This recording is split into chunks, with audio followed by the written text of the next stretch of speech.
오늘 성경 본문은 마태복음 28장 1절로 10절까지입니다. 우리 한 절씩 교독하도록 합니다. 안식일이 다 지나고 안식 후 첫날이 되리는 새벽에 막달라 마리아와 다른 마리아가 무덤을 보려고 갔더니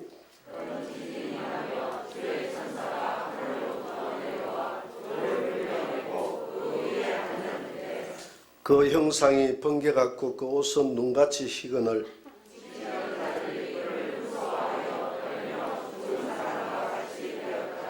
천사가 여자들에게 말하여 이르되 너희는 무서워하지 말라. 십자가에 못 박히신 예수를 너희가 찾는 줄을 내가 아노라.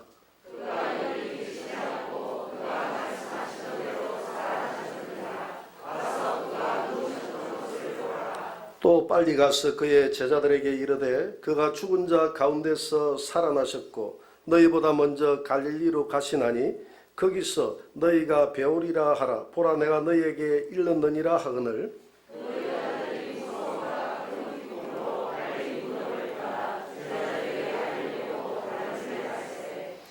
예수께서 그들을 만나 이르시되 평안하냐 하시거늘 여자들이 나아가 그 발을 붙잡고 경배하니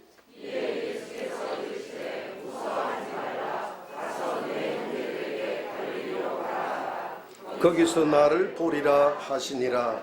아멘. 자, 시작. 한 번만 더 말해봅시다. 부활의 축복과 은혜가 오늘 예배 드리는 여러분 가정과 또 여러분들 삶 속에 풍성하기를 축복합니다. 월요일부터 고난주간이 시작됐습니다. 그래서 월요일부터 금일 부활주일까지 해서 7일간 고난주간 새벽 작정기도를 우리 교회에서 했는데 첫날에 보니까 우리 새벽기도에 성도분들이 대충 보니까 한 30여 명 나와서 새벽기도를 했습니다. 그런데 살펴보니까 전부 여성도분들만 나왔고 남자는 첫날에 한 명도 없어요. 그래서 제가 이런 모습을 쳐다보면서 참 성경적이구나. 예수님이 십자가에 달려 돌아가실 때에 그 3년 동안 동고동락을 같이 했던 그 남자 제자들은 사도 요한 한 사람을 제외하고는 아무도 따라가지 않았어요. 멀찌감치 따라갔겠죠. 그럼에도 불구하고 우리 여제자들은 끝까지 주님을 가까이에서 따라가면서 함께 눈물 흘리고 애통하고 이런 모습을 보게 됩니다. 오늘 본문도 마찬가지잖아요. 이런 새벽, 그 캄캄한 밤에 이 남자들은 참 어리없게 여자들을 혼자 그 산중에 보내고 자기들은 콜콜 잠이 들어 있었어요. 근데 여인들은 그 밤중에, 그 무서운 밤중에 그 무덤을 향해서 찾아가는 이런 모습을 보게 됩니다. 제가 이렇게 이야기를 하니까 우리 여성도분들은 얼굴에 화기가 도는 것 같고 우리 남자 성도분들은 얼굴에 뭔가 좀 찝찝한 것 같은 느낌이 들어요. 그런데 제가 성경을 조금 더 보니까 예수님을 그렇게 잘 따랐던 여제자들이 순교했다 이런 말은 성경에 없어요. 그 예수님을 배반하고 부활절날 가보지도 않고 쿨쿨 잠만 자고 있었던 이 남자 제자들은 전부 순교했습니다. 참 아이러니하죠. 그래서 저는 이런 모습을 쳐다보면서 이건 남자와 여자의 다름이다. 하나님이 다르게 지었다. 좀 여자들은 좀 하나님이 자상하고 좀 세밀하고 그렇게 창조한 것 같아요. 그래서 어머니의 사랑은 아주 인자하고 자상하고 세밀하게 자녀들을 돌아보는 그런 모습을 보이지 않습니까? 근데 하나님이 남자들은 좀 이렇게 선이 굵게 이렇게 창조한 것 같아요. 그래서 우리 아빠의 사랑은 좀 과묵하고 좀 무거운 그런 사랑이지 않습니까? 그래서 이런 모습들을 쳐다보면서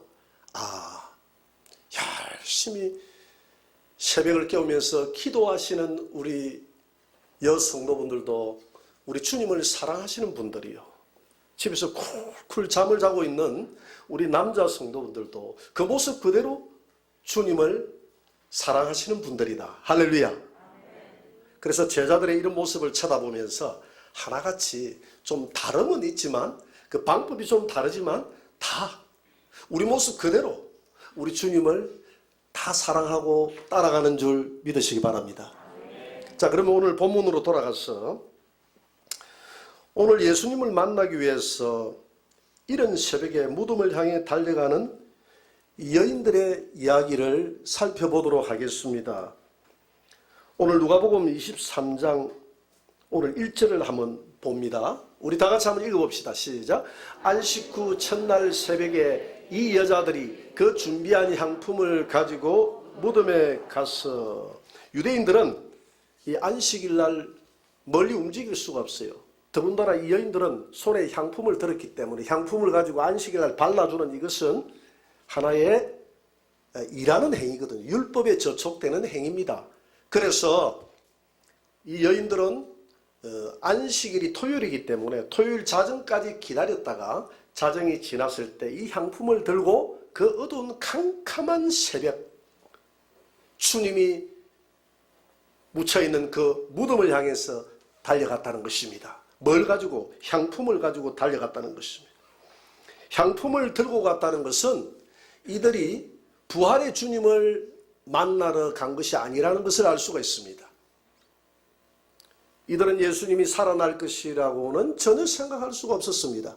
이 여인들은 살아있을 때에 하나같이 주님으로부터 엄청난 사랑을 받았던 여인들입니다. 그리고 그 주님이 하나님의 아들이요 하나님께로부터 오신 분이라는 분명한 확신을 가지고 주님을 따랐던 분들이에요. 그러다 보니까 이 3년 동안 주님과 함께 지내면서 엄청난 그 주님에 대한 신뢰관계가 형성되어 있는 분들입니다. 그런데 그 주님이 돌아가셨어요.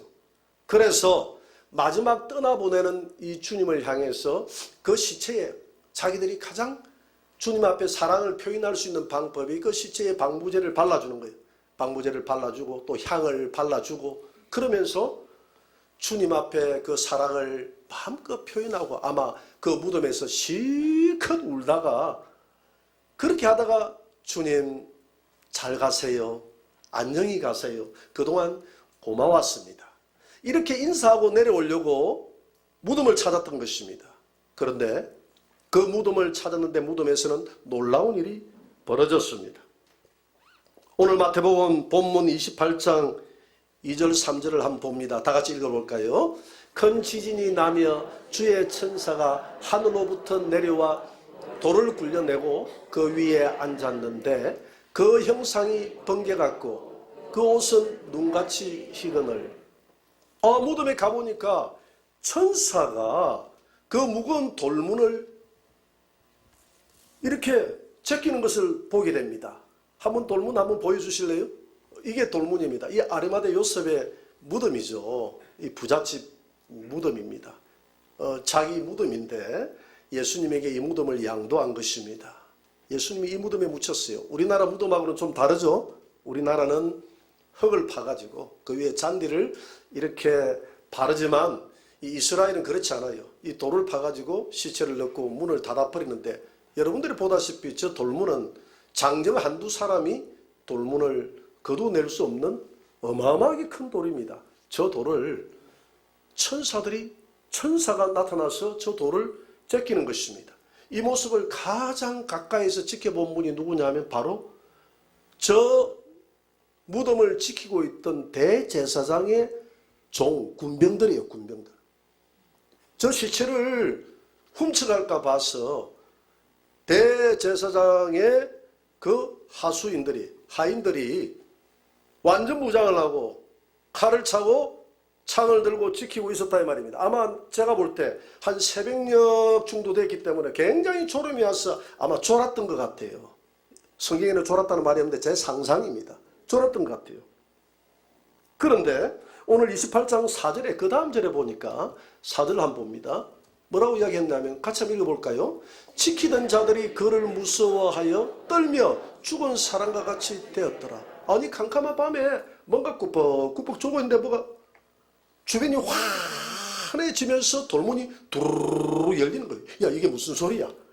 하면서 주변을 쳐다보니까 아니 정말 번개같이 바짝바짝 빛나는 하얀 옷을 입은 천사가 돌문을 거둬내는데 얼마나 놀랬던지 그냥 그 모습을 보고 죽게 되었다 이렇게 표현하고 있습니다. 죽을 것 같은 거예요. 그래서 제가 볼 때 이 병사들은 살금살금 기어서 아마 도망을 가버렸습니다. 그래가지고 나중에 대제사장에게 와 이런 일이 벌어졌다 하고 막 이렇게 보고를 하지 않습니까? 그래서 나중에 대제사장들이 돈을 줘가 매수를 해가지고 그런 일 봤다고 절대 이야기하지 말라고 이렇게 이야기하지 않습니까?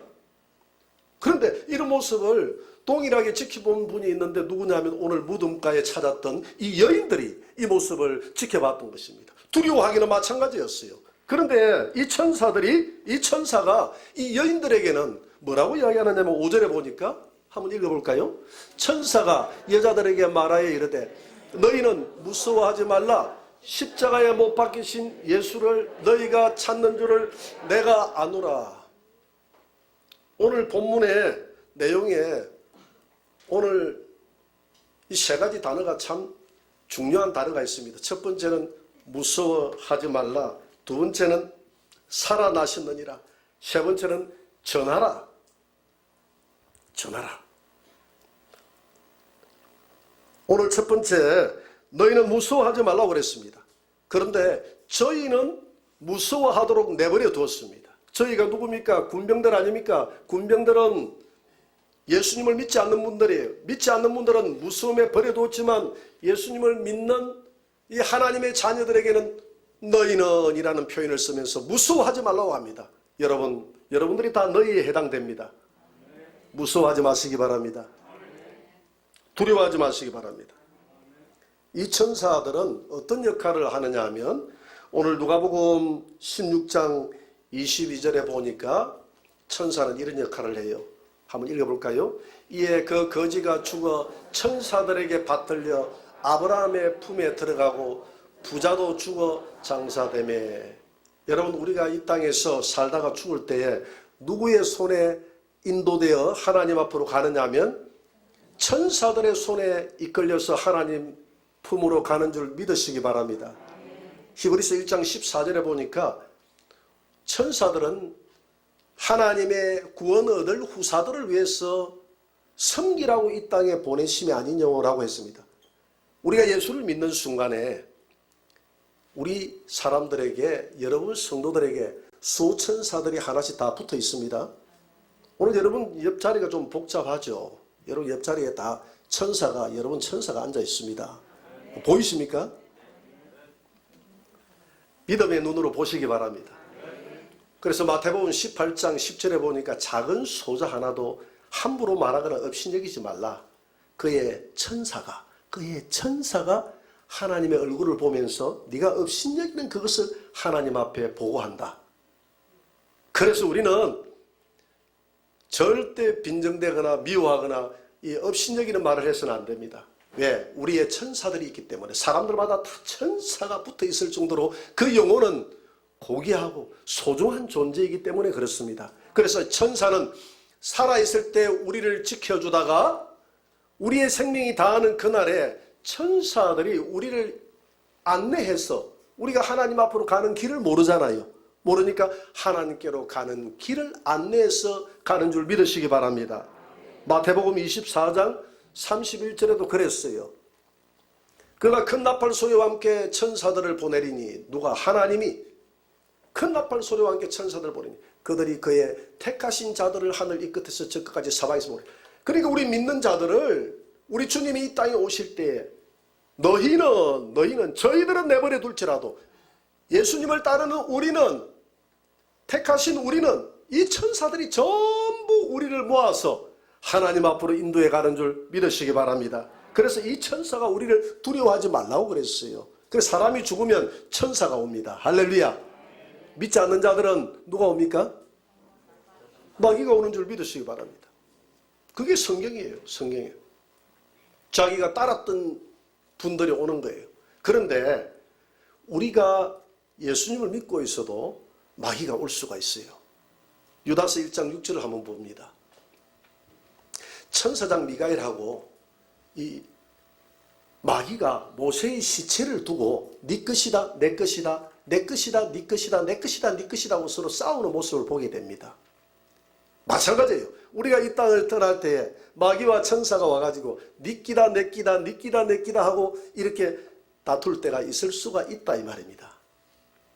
여러분 그때는 여러분 뭐라고 이야기해야 됩니까? 마귀 보고 네 거 아니다 이렇게 이야기하면 되겠죠, 그죠? 그러면 될 거 아닙니까? 왜냐하면 내 몸에는 예수의 보혈이 묻어 있다. 할렐루야. 하나님이 내 것이다라고 성령으로 인을 쳤다고 그랬어요. 에베소서 1장 13절에 보니까 성령의 인을 쳤다라고 했기 때문에 내게는 예수님이 성령을 보내사 이미 살아있을 때 벌써 하나님의 것이라고 인을 쳐놨기 때문에 마귀야 네 거 아니니까 너는 떠나고 나는 천사 따라 예수님 곁으로 간다. 할렐루야. 이렇게 아시고 또 여러분들이 죽음의 순간에 잘못 따라가지 마시기 바랍니다. 뭐 그렇지 않겠지만은 제가 우스갯소리로 한 말이에요. 그래서 왜 제가 이런 이야기를 하느냐 하면 이런 경험들을 이야기를 가끔 하는 것을 제가 듣게 됩니다. 누가 이렇게 죽는데 내 눈이 환상이 열려가 보니까 마귀도 오고 흰옷을 입은 분도 오고 하는 것이 내 눈에 보였습니다. 분명히 믿는 자였는데 왜 이렇게 시커먼 게 오나요? 이런 질문을 제게 하는 경우를 들었습니다. 그런데 조금 지나니까 이 마귀들은 떠나고 천사들만 남아있는 모습을 제가 봤습니다. 왜? 네 끼다 내 끼다 찾으려고 왔다가 보니까 마귀가 짓게 아니야. 자기가 데려갈 분이 아니야. 보니까 하나님이 성령으로 인을 쳐놓고 예수님의 보혈이 피가 묻어 있어. 할렐루야. 우리가 하나님으로 갈 수 있는 것은 우리가 잘나서 가는 것이 아니라 주님의 그 피의 공로에 의해서 우리가 하나님의 자녀가 되고 하나님 곁으로 갈 줄 믿습니다. 그런데 우리가 뭘 두려워해야 되느냐 이 말입니다. 우리가 이 땅을 떠날 때 하나님 품 안으로 안길 것이요. 우리가 죽으면 주님이 이 땅에 오실 때에 우리가 나는 부활이요 생명이니 나를 믿는 자는 죽어도 살 것이요 살았음 믿으면 영원히 죽지 않는 모습으로 우리가 살아날 것인데 삶과 죽음은 우리에게는 차이가 없다 이 말입니다. 믿지 않는 자들에게는 죽음이 절망이지만 살아있는 우리에게는 죽음이라는 것은 또 새로운 부활에 대한 약속으로 들어가는 순간임을 믿으시기 바랍니다. 그렇기 때문에 천사가 두려워하지 말라는 것입니다. 무서워하지 말라는 것입니다. 예수 믿는 사람들은 어떤 상황 속에서도 무서워하지 말라. 제가 어릴 때 고성 틈실 골짜기를 올라가면서 얼마나 무서워했는지 모릅니다. 제가 진작 예수님을 알았더라면 무서워하지 않았을 텐데. 할렐루야. 우리 예수를 믿는 우리는 어떤 환경에 주어질지라도 무서워하는 것은 하나님의 뜻이 아닙니다. 오늘 군병들에게는 무섭고 두려운 분으로 천사가 나타났지만 여자들에게는 무서워하지 말라. 저들은 심판의 대상이지만 하나님을 믿는 백성들에게는 구원의 대상이기 때문에 무서워하지 말라고 그들의 마음을 위로했던 것입니다. 죽음을 앞두고 있는 우리 성도들 무서워하지 말아야 될 것입니다. 요즘 코로나 같은 이런 상황 속에서도 우리가 조심하고 주의해야 되겠지만 이것 때문에 두려워하거나 무서워해서는 안 될 것입니다. 혹 내가 실패하고 사업에 실패하고 어려워도 우리가 새롭게 살아나갈 수 있는 길을 찾아야 되겠지만 기도하면서 이런 것들을 무서워하지 말고 두려워하지 말고 살아계신 그분을 의지하면서 이겨나가시기를 주의 이름으로 축원합니다. 며칠 전에 우리 교회 어떤 성도분하고 통화를 하게 됐는데 몸이 아프다고 해서 보니까 갑상선 암이 재발을 했어요. 목에. 그래서 여러 가지 힘들고 임파선에 이 암이 재발되어 온 것 같다고 그래요. 이게 내려와 가지고 또 유방암까지도 걱정이 된다고 하면서 그래서 병원에 가서 정밀 진단을 받는 것으로 했습니다. 그런데 이분이 하시는 말씀이, 목사님, 하나도 무섭지 않고 걱정도 안 되고 두려움도 내게는 없습니다. 하나님이 데려가시면 나는 천국 가는 것이고, 살아있으면 주의 사명 감당하다가 예배 드리다가 감사하다 가면 되는 것이죠. 한 번 죽는 것은 사람에게 정하신 것인데 이 나이까지 살았으면 됐지, 얼마나 제가 더 살려고 하겠습니까? 그냥 가면 천국인데 감사하죠 하고 목소리가 커지면서 주님을 찬양하는 목소리예요. 할렐루야. 그래서 제가 오히려 은혜를 받았습니다. 그분이 일부 예배도 드리고 당당하게 기쁨으로 돌아갔어요. 염려하지 않는다고 그래요. 그래서 우리 믿는 사람들은 두려워할 필요가 없는 것입니다. 오늘 본문의 두 번째 말씀해 보니까 6절입니다. 두려워하지 말아야 될 이유를 오늘 본문 6절에서, 오늘 28장 마태복음 6절에서 보다 명확하게 주님은 우리에게 설명해 주고 있습니다. 다 같이 한번 읽어볼까요? 그가 여기 계시지 않고 그가 말씀하시던 대로 살아나셨느니라. 와서 그가 누우셨던 것을 보라. 왜 두려워하지 말아야 되느냐? 예수님이 살아났다는 것입니다. 부활했다는 것입니다. 그 예수님이 부활하신 그분이 너의 주님이 아니냐? 너를 지켜주고 네 영혼을 책임질 주님이 아니냐? 그런데 뭘 두려워하느냐는 것입니다. 그래서 우리 주님이 살아나셨다는 이 증거는 이 여인들에 의해서만 증거가 일어난 것이 아니라 수많은 사람들에게 주님이 살아났던 객관적인 증거를 보여주었습니다. 고린도전서 15장 3절에 보니까 내가 받은 것을 먼저 너희에게 전하였노니 이는 성경대로, 이 말은 구약의 성경에 기록된 대로 그리스도께서 우리 죄를 위하여 죽으시고, 4절에 보니까 장사 지낸 바 되셨다가 성경대로 구약에 기록된 대로, 이 말입니다. 사흘 만에 우리 예수님이 기록된 대로 살아나사, 할렐루야.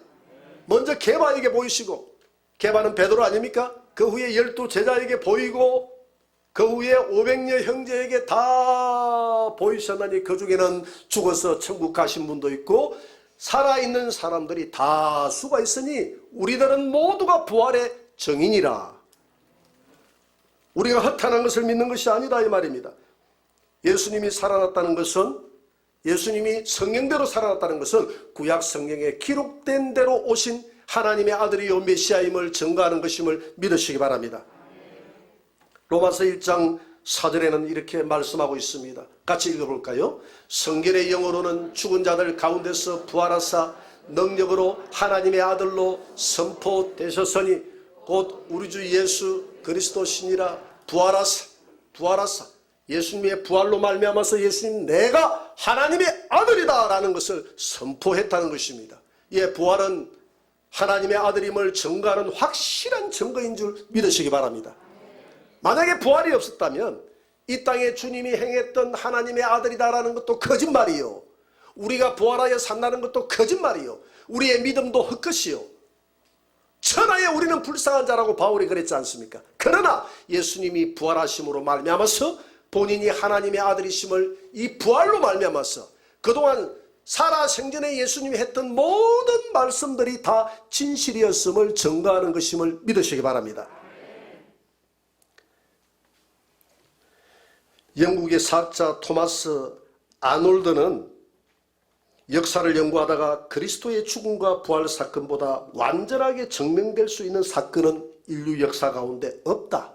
나는 너무나 확실한 증거가 있다고 그는 말했습니다. 중국의 산둥성 치푸이시에 가면 공자의 무덤이 있습니다. 그가 죽었고 살아나지 못했다는 것입니다.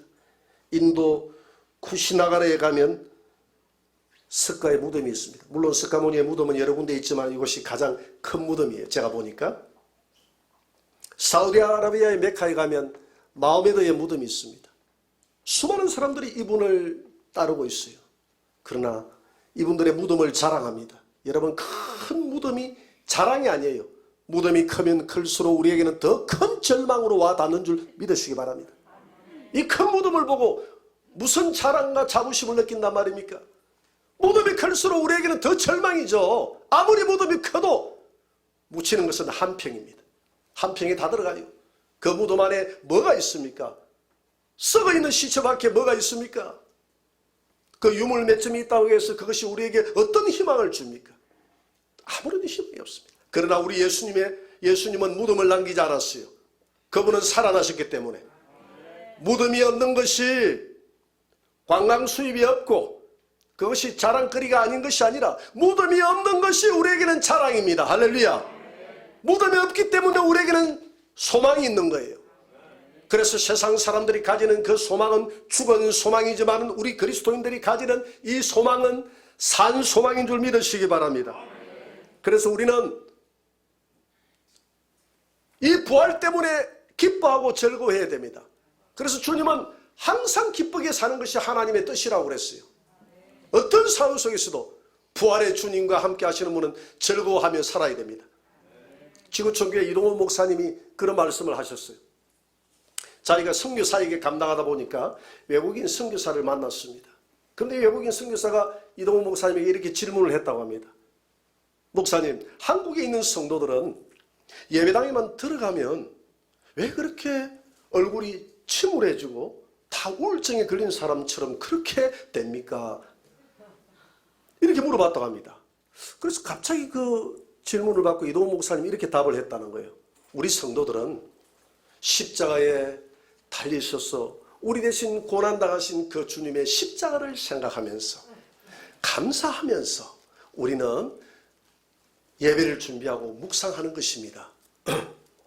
그랬더니 이분이 하는 말이 그건 참 좋은 일이네요. 그런데 부활의 주님도 있다는 것을 좀 알았으면 좋겠습니다. 이렇게 이야기했다는 거예요.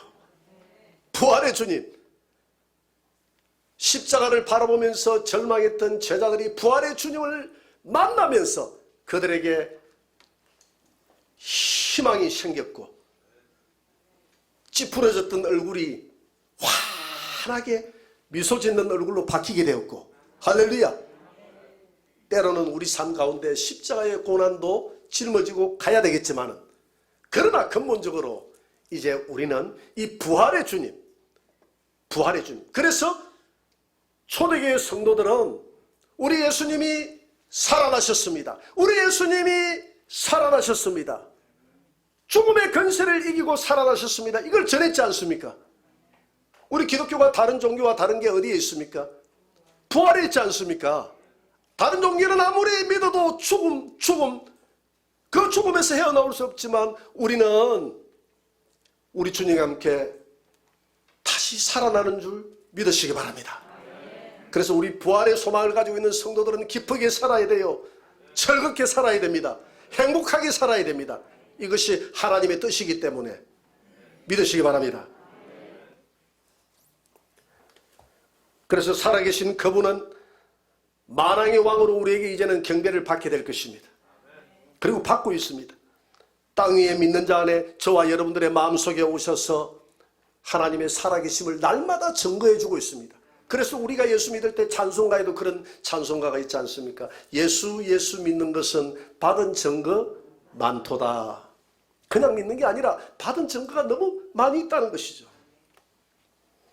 예수님의 부활은 모든 사람들의 눈에서 눈물을 씻겨주며 초상집에서 죽음 앞에서 절망하며 애통하는 사람들에게 우리에게 영원히 살 수 있다는 산 소망을 주었습니다. 그래서 우리 그리스도인들에게 있어서 죽음은 더 이상 절망이 아니고 끝이 아니고 죽음은 새로운 부활의 시작인 줄 믿으시기 바랍니다. 이사야 25장 8절에 이렇게 말하고 있습니다. 다 같이 한번 읽어볼까요? 사망을 영원히 멸하실 것이라 주 여호와께서 모든 얼굴에서 눈물을 씻기시며 자기 백성의 수치를 온 천하에서 제하시리라.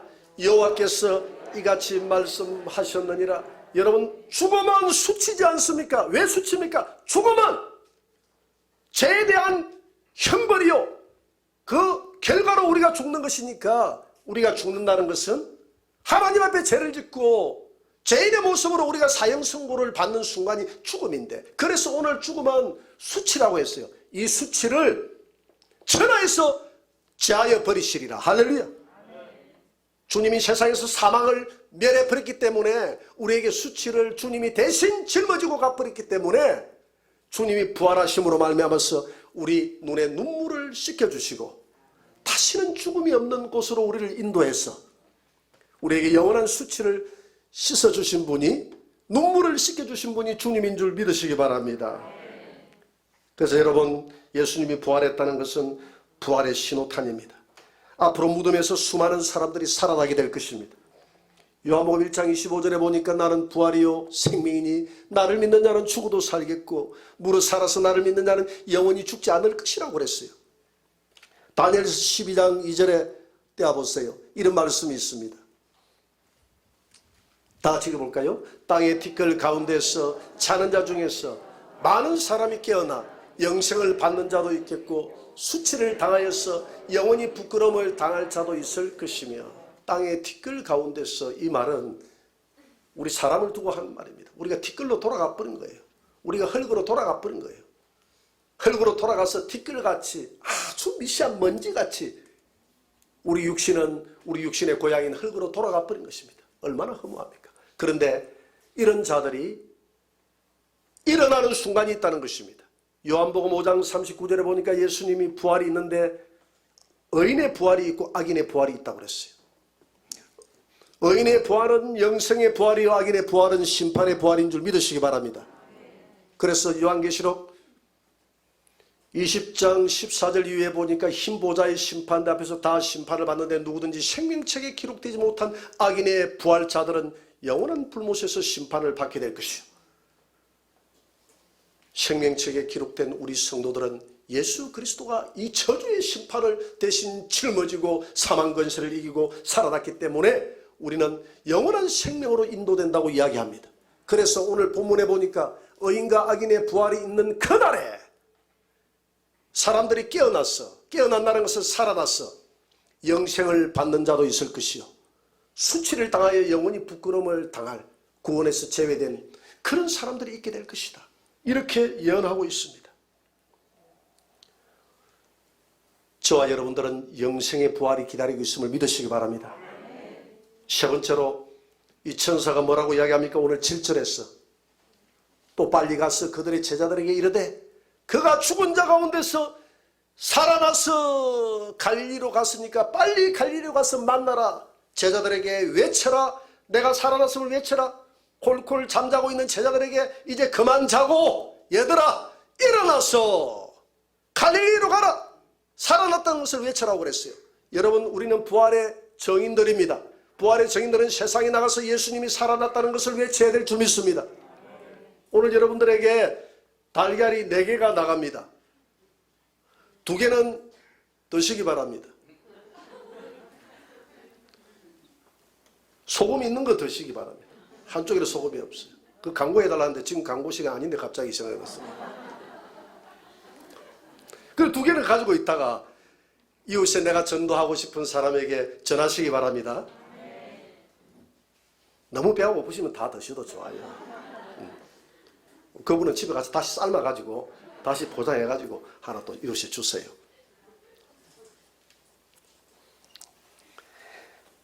부활을 확인한 사람들은 우리는 부활의 정인이기 때문에 전해야 된다 이 말입니다. 사도행전 1장 18절에 보니까 예수님의 제자들이 관청에 다 잡혀가가지고 너 부활 전하지 말라고 그랬어요.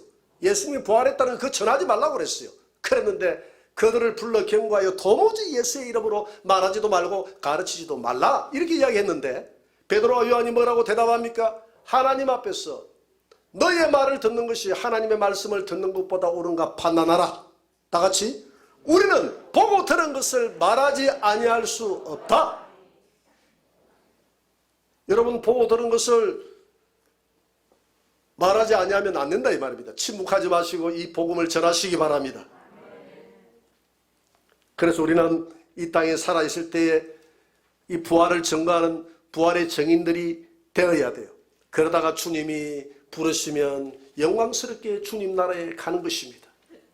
2차 대전을 승리로 이끌었던 이 영국의 윈스턴 처칠 수상이 죽으면서 남긴 유언입니다. 뭐라고 남기느냐 하면 여보게 내가 죽을 때에 처음 임종예배를 드릴 때는 지침나팔을 불러주세요.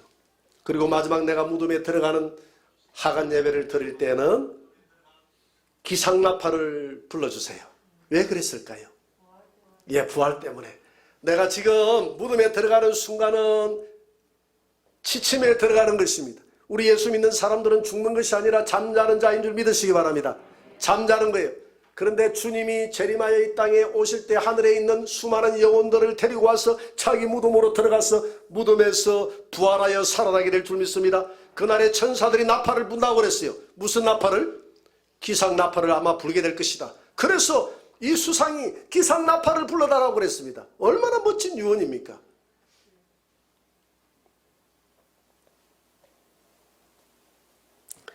베드로전서 1장 3절에는 이렇게 말하고 있습니다. 다 같이 한번 읽어봅시다. 우리 주 예수 그리스도의 아버지 하나님을 찬송하리로다. 그의 많으신 긍휼대로 예수 그리스도를 죽은 자 가운데서 부활하게 하심으로 말미암아 우리를 거듭나게 하사 산 소망이 있게 하시며 썩지 않고 더럽지 않고 새하지 아니하는 유업을 있게 하시나니 곧 너희를 위하여 하늘에 간직하신 것이라.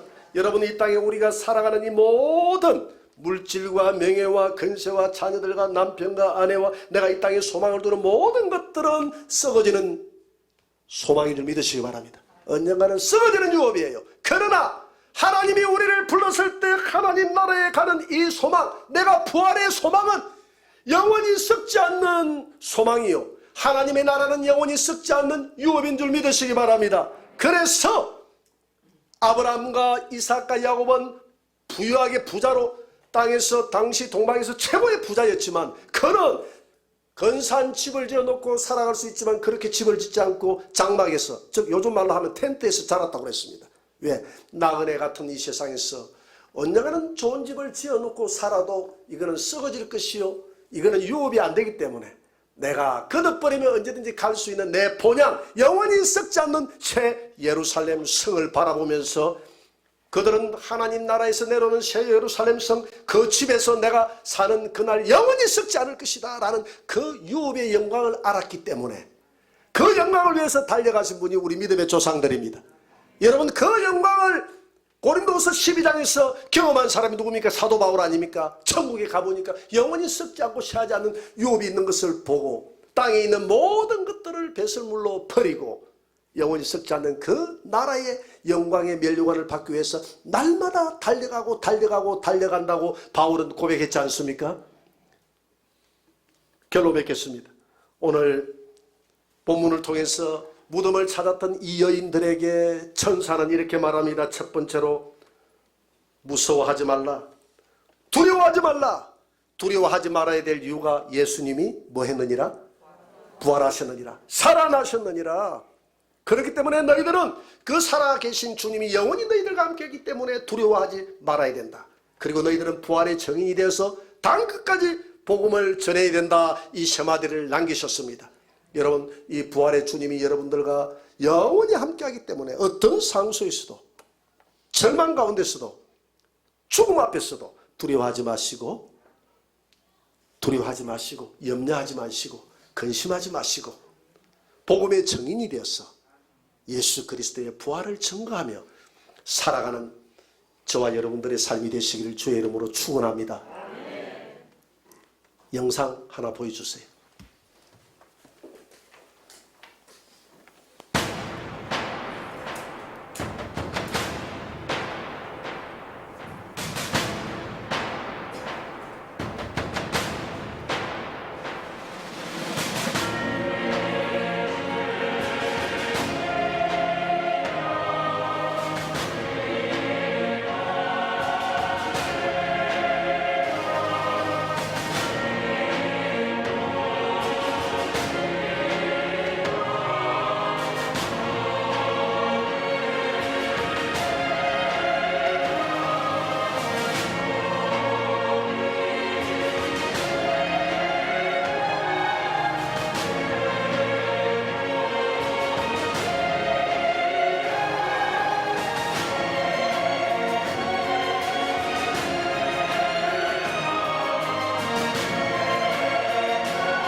우리 예수님 지금도 저와 여러분들 안에서 눈동자같이 살아계셔서 우리와 함께 동행하고 있는 줄 믿으시기 바랍니다. 살아계신 주 우리 찬양합시다.